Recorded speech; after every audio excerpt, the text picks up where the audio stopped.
मैं कह रहा हूं कि खुशियां ही खुशियां हो दामन में जिसके, क्यों ना खुशी से वो दीवाना हो जाए। मतलब इस तो वध खुशी ना मैनू मिल सकती सी, ना 12 करोड़ नानक नाम लेवा भगतां नू हो सकती सी। और मैं ऋणिया वज़ीर आज़म इमरान खान साहब दा, जिन्हां ने 3 महीने पहला ये बीज बोया सी, अज पौधा उगिया।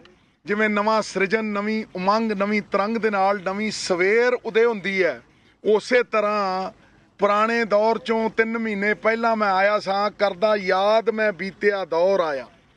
सुन लो, करदा याद मैं बीतिया दौर आया, वेखण वास्ते मैं अज दा टौर आया। दिल विच आस उम्मीद, दिल विच आस उम्मीद ते प्यार लैके करन सोहणे भविख दा गौर आया। जानी फुੱਲ दे उत्ते बन के भौर आया, जानी फुੱਲ दे उत्ते बन के भौर आया।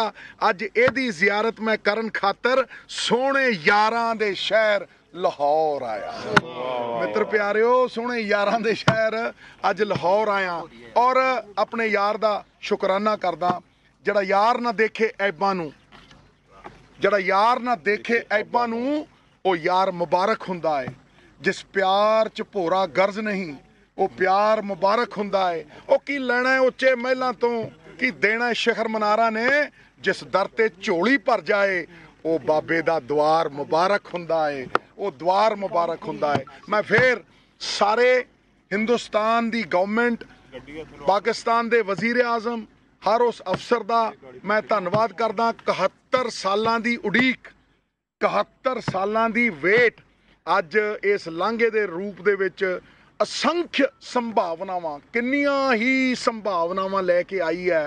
और वो संभावनावां सारियां अमन अमान दे नाल भरियां होईयां ने, पीस प्रॉस्पैरिटी दे नाल भरियां होईयां ने, बार्डर खुल्लण दी आस दे नाल भरियां होईयां ने। ये बाबे दी मेहर है कि दो देशां दी जिहड़ी नफरत है